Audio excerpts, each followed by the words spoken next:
Hello mga kalingap, for this video mga kalingap, mag-reaction tayo video dito sa upload ni Ma'am Bopel na sa live ni Kuya Bal na sinasabi na magjowa naman talaga sila. Totoo naman talaga yan ba mga kalingap, di ba? Nasubabayan natin ang EDC. Kaya alam na alam natin ang kilos nila. At ang ano ko rin dyan, ang pagkaintindi ko rin dyan, may relasyon talaga silang dalawa. Maghalik ba yung lalaki sa'yo kung wala kayong relasyon? 'Di ba? Ikaw na babae, halik ka ba sa isang lalaki kung wala kayong relasyon? Yung video na yan, nakita yan natin noon sa kay Kalinga Prab at kay Kuya Balyata, mayroon din. Pero doon pa lang, pag kiss ni Kalinga Igdo sa kanya, 'di ba kinikilig siya, tawa pa siya ng tawa. Kung ayaw mo palang kisa ng isang lalaki, 'di ba magreklamo ka? Ayaw ko. 'Di ba? Pero siya kinikilig pa rin siya. Talagang may relasyon sila kasi yan talaga ang silos ang talaga ang dahilan. 'Di ba? 'Di ba nung sa Hong Kong si Kalinga Edo hindi siya sumama? 'Di ba? Siguro 'yun ang dahilan. At saka yung mga beneficiary ni Kalinga Edo magaganda din kaya siguro pinagsisilosan din niya. Pero talagang may relasyon sila. Kasi manhid lang yung hindi nakakaintindi ng mga vlog kung wala silang relasyon, di ba? Tayong mababae, alam natin talaga na sila ay may relasyon. Kitang-kita yan sa aksyon nila, di ba? Sa paghalik pa lang, paghalik niya at paghalik ng Kalinga Edo sa kanya, talagang may relasyon sila. Yun nga ang sabi, misunderstanding lang sila. Pero magjowa sila. Pero anong sinabi ni Bisa Tolpo? Wala, pero nadula siya nung una, pero binawi niya, di ba? Wala. Pero sinabi niya na yun, pero binawi niya lang. Ibig sabihin, nagsisinungaling siya. Di ba? Kung silos talaga yung dahilan, bakit hindi pag-usapan? Pag-usapan yung dalawa, para mabago ng lalaki kung ano yung ayaw mo, di ba, mabago yun sa kanyang sarili. Nalalayo sa siya mga pero hindi mo maiwasan beneficiary niya yun eh. Kaya lalapit talaga yun siya sa mga beneficiary niya. Kahit yung pamangkin, pagsisilusan mo, ano ba, hindi naman natin masasabi sa dalaga kasi talagang sinasabi niya man talaga na mahal niya si Ido. Kaya hindi talaga yan maiwasan na magsilos talaga yan kasi totoong mahal niya. Pero bago dyan mga kalingap, batiin ko muna kayo ng magandang araw, magandang gabi kung sang sulok ng mundo tayo mga Pilipinas, mapa Mindanao, mapa OFW kung saan man tayo naroroon. Mag-ingat tayo palagi. And good ang support si Kuya Bal sa atin, Kalinga Prab, Kalinga Edo, Ma'am Jack Tapia Matubang at mga charity vloggers natin at mga keyboys at mga reactors at mga kasama naming reactors sa KSSD. Supportaran natin mga kalip. At ang inyong lingkod na laging nagpapalamping sa inyo, Jasmine Survive Channel. Kung di ka pa nakasubscribe, please subscribe and don't forget to hit the notification bell para updated ka sa aking mga video na in-upload mga kalingap. At kung bago ka pa lang, paki-subscribe, paki-pindot ang bell button, paki-like and share mga kalingap para laking tulong dito sa aking channel, no. Kahit makonti pa lang tong aking channel, maliit pa ang aking channel, paki-support mga kalingap.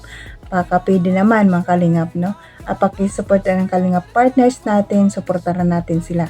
At hanggang tayo na mga kalingap, manood na tayo ng video, panoorin na mabuti. Tara, let's go, 1, 2, 3, go! Lumitaw sa tawas na di umano ay selos o panibugho lamang. Gano'n ito katoo na lumitaw sa tawas na di umano ay may relasyon. 1 year na at walang closure or hindi pa nag-break. Ano yan nangyayari sa cellphone ko? Nag-glitch yung cellphone ko, guys. Wait. So, yun na nga at ayon kay Kuya Bal. Alam ko napanood nyo naman na dito. Yung iba pa hindi pa napapanood. Ay may relasyon. Isang taon na. At hanggang sa ngayon, wala pang closure. O hindi pa sila nag-break. Pero, yung salitang manyak, kung i-analyze po natin, bakit po may mga video na lumalabas na napaka-sweet? Ano po? At may mga video rin po. Napakita ko po, mami. Ano po? May mga video rin po. Ito po, ipakikita ko na. Kasi kung inyong pagtatagpi-tagpiin, i-analyze po natin ang lahat-lahat. Nasa ganun ay maintindihan, magkaintindihan. Ano nga bang meron? Ano nga ba ang meron? Bakit napaka-sweet nila? Ano po? Wait lang. Kiss na wow. Kiss na wow. Oy, grabe naman yan. Grabe naman pagkilig nito ng Ido. Di ba? Kiss. O kiss-kiss daw sa noo. Bakit po may mga ganitong eksena? Ito po ay mga behind the scene. Diba? Hindi po, ito napanood ba to? Napanood nyo ba to sa live ni Kalinga Prab? Pero ito po ay na-reels ng iba. Oh, wow. Uy, uy, uy. Oh, wait na, walag back. Uy, uy, kiss-kiss na. Oh, wow. Uy, uy, uy. Grabe naman Oh, nakangiti naman siya. Pakiling nito ng ido niya, no? Tingnan si Vincio, tawang-tawa. Kala niya, totoo na. Eh, yung ilag pa, grabe. Tawa siya. Ang ganda naman tingnan, oh, kiss-kiss na. Oh, O gusto rin, oh yan. Nakikita nyo, hindi siya pumapalag, hindi siya sumisigaw or hindi siya nananampal. Ito yung sinasabi ko eh. Ito po ba tatanungin ko sa lahat ng mga nakasubaybay sa bawat upload ni Kalinga Prab sa love team na EDC? Ito po ba napanood ninyo? Wala akong napanood. Dahil alam natin na iyan ay scripted. Ano po? Hindi para si Kalinga Prab gumawa ng ganitong eksena. Kung ayaw mo, bakit hindi ka pumalag at happy-happy ka dito? kiss-kiss na. Oh, wow. Uy, uy, uy. Grabe naman yan. Ano Grabe kasi? mo pakiling nito ng ido niya, no? Tingnan si Vincio, tawang-tawa. Kala niya, totoo na. Eh, yung ilag pa, grabe. Ang ganda naman tingnan, oh, kiss-kiss na. Oh, O natatawa siya, di ba? Eh yun yung sinasabi ko sa inyo. May mga behind the scene na ganito yung eksena. Ang akin lang. Di ba? Marami pa po.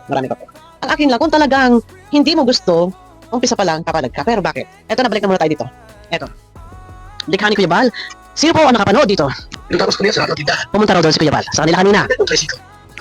Pinuntahan ko si Mang Iking. Pinuntahan ko. Kanina yon, Sabi ng asawa niya, naliligo. ay kuya ba, naliligo si Mang Iking. Ito po yung kanina na may baranggayan nga, subalit hindi po sumipot. Okay, irerespeto at igagalang. Kung ayaw, sumipot, wala tayong magagawa. Ano po? So saan ang gusto? Kung saan man nila gusto, problema na nila yun, bahala na sila doon. Pero kung sila ay pinadalhan ng sulat or inanyayahan ni Kapitan, para sa akin ang masasabi ko lang dito, bilang Kapitan na nakakasakop sa kanilang barangay at saklaw itong lugar nila Bianzay, por respeto, okay po, Kapitan, alang-alang po sa inyo na lang po, Kapitan. Ako po ay a-attend. Para sa akin lang yun. Pero hindi nga daw po dumating. Okay, naiintindihan. Kung hindi dumating, okay, fine, no problem yun. Ay ayaw eh. Di ba? Ayaw eh, di ba? So balit dito, may sinasabi si Kuya Bat na sila daw pala ay may relasyon. 1 year na at sa ngayon ay wala pang closure, wala pang breakup, so sila pa rin. Bakit nga ba? Ano ba nangyari? Alas dos naliligo. Si Iking, Mang Iking. Naguling ako. umalis na. Naguling ako. Okay, Sabi na Hits, babae daw. Uwi na ako, paano ba? okay. Lulungkot. Dahil hindi dumating. Okay, paano? Wala magagawa, Kuya. Okay. O, So- ikaw hindi ka na pinuhay. Okay, o so nandyan na yan ha. Nandyan. Sabi naman, hindi man yun. Alam mo naman ba kung ay may mga beneficiary, may mga pamangkin ako mga dalagita, Okay. mga pisanin, pinagsilusan mo ka. Ah? Ayos, sige na, wala ka na. May mga beneficiary, may mga pamangkin ay pinagsisilosan. Sino ang nagsiselos? Okay. Pero magpaliwanag. Hmm. Kung nakasaloob mo, lumag ka naman sa ano, na parang sa bahay mo nila. Okay. Kung kaya mo.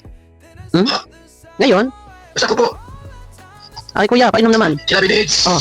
yung lahat, Okay. sila magduwa. Ha? 1 year na. Walang break up. No break up, silos lang. Patay. So, malinaw, sinabi ni Edo na sila ay magjowa, 1 year na, walang breakup. So, selos. Natatandaan ko pala. Natatandaan nyo rin naman siguro. Nang mapanood nyo kay Sir Rapi Tulfo. Bakit po? Kung ang iyong pakay doon, So, ayun mga kalingap, napanood nyo naman ang video, di ba?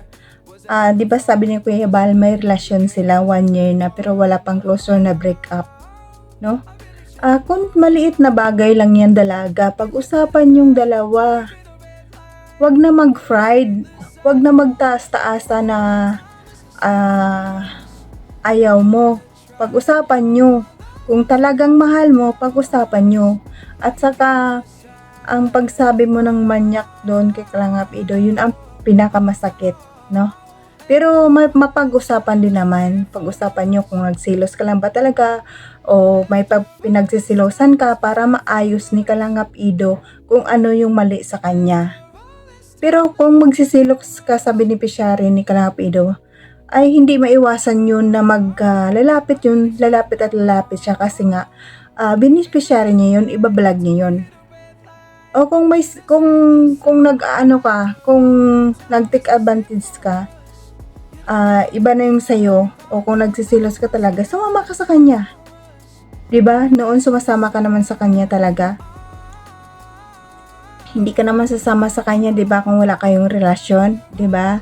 Kahit gabi ka nang hinihatid, di pumpayag ka naman, 'di ba? Sabi ng mga gola mo, okay lang naman na ihatid ka na gabi ni Kalangap Ido kasi may tiwala siya.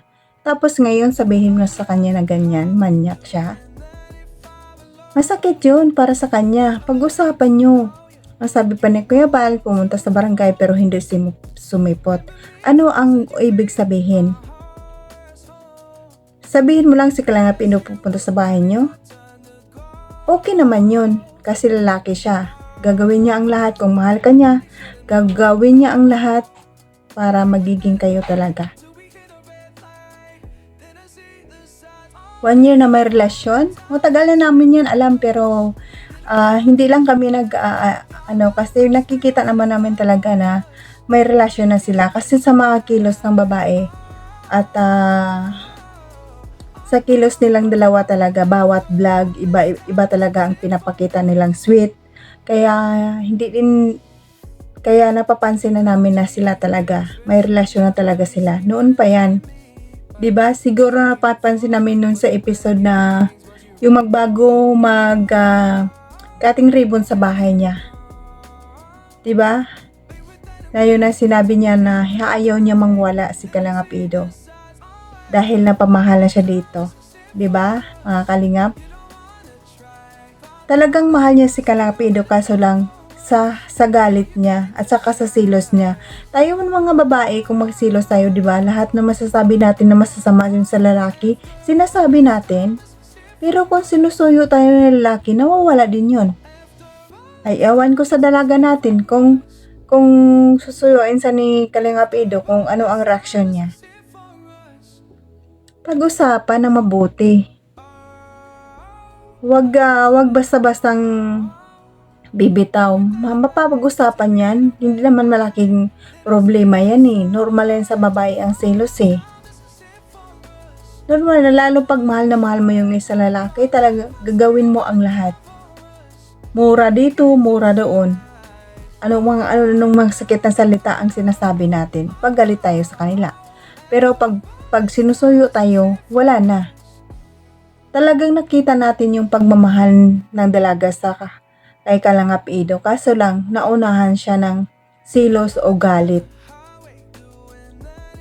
No? Bakit kaya? Sabi ni Kuya Bal sa mga pamangkin or sa mga beneficiary. Dapat sumipot kayo sa barangay. Bakit ano ang dahilan nyo? Kung ayaw, may dahilan naman. Kung ayaw, may dahilan. Yun na sana ang pagkakataon nyo na maayos kayo. Huwag na sana magmamataas. Saan ba gusto nyo, sa tulpo ulit? Gusto sa tulpo, hindi sa barangay? Pag-uusapan yung dalawa, hindi masama. Kaming mga supporters, naintindihan namin ang iyong nararamdaman dahil babae din kami. Kaso lang, ang hindi lang namin nagustuhan yung sinabihan mo siya na manyak sa harap-harapan ng maraming tao, milyon-milyon ang nakapanood. Nationwide. Pangit yun eh. Masama yun. Pag-usapan yung dalawa kung ano man ang mali niya. Kung ano yung ayaw mo sa kanya, sabihin mo sa kanya para mabago niya. Kung sa beneficiary niya ang pinagsisulusan mo, sumama ka sa kanya bawat vlog para mabantayan mo siya.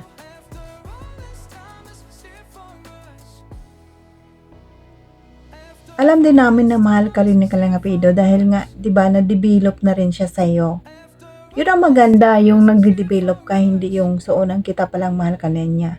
Pero sa unti-unti yung pagsasama na mahal ka na rin ng Kalingap Ido. Sa mga ipot niya lang sa'yo nung birthday mo, sobra-sobra. Diba? Lagi mo na sinasabi salamat sa kanya dahil sa palaging effort. Diba? Ang effort niya sa'yo ay sobra-sobran. Kung kami yun, sa amin nga part yun, sobrang tuwa namin yun. Tuwang-tuwa kami nun pag ganun ang lalaki. Sayang.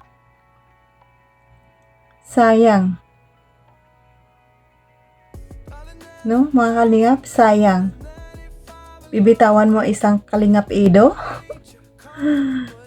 Minsan ka lang makita sa mga lalaki ngayon, baka makakatagpo ka pa ng lasinggero, tambay, walang trabaho, palamunin.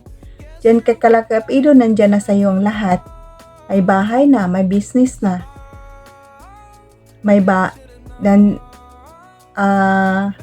stable na ang work. 'Di ba? Swerte ka na nun. Mabait pa, walang bisyo, tahimik, nandun na sa bahay lang. Vlog, bahay. Napakaganda, napakabait ni Kalapit. Kung silosan lang ang pinagsisilosan mo, kausapin mo, girl. Kung pupuntas dyan sa inyo, approach mo. Mag-usap kayong dalawa kasi kayo naman talaga ang makasolve niyan, walang iba. Kayo lang dalawa talaga pag-uusapan nyo. So, ayun mga kalingap, yun lang muna ang ating vlog. Sana sa susunod, supportan nyo pa rin ako at supportan natin si Kalingap Rab, si Kalingap Ido, si Ma'am Jack Tape Matubang, si Kuya Bal sa atin na at patuloy pa silang magbibigay ng saya sa ating mga kabayang mahirap na walang kakayanan sa pagpatayo ng bahay at mga scholarship sa ating mga estudyante. At salamat sa mga sponsor natin, nandyan palagi na tumutulong sa Kalingap. Sana huwag kayong magbago. At sa mga solid viewers, mga solid supporters ng Kalingap, maraming salamat sa papanood sa akin at sa mga lovely supporters. Maraming salamat, appreciate mga Kalingap. At sa mga kapwa kong OFW, kung saan man tayo ngayon, mag-ingat tayo palagi. And good health na tayo palagi. And hanggang dito lang, God bless at all. And God bless din mga Kalingap. Bye-bye!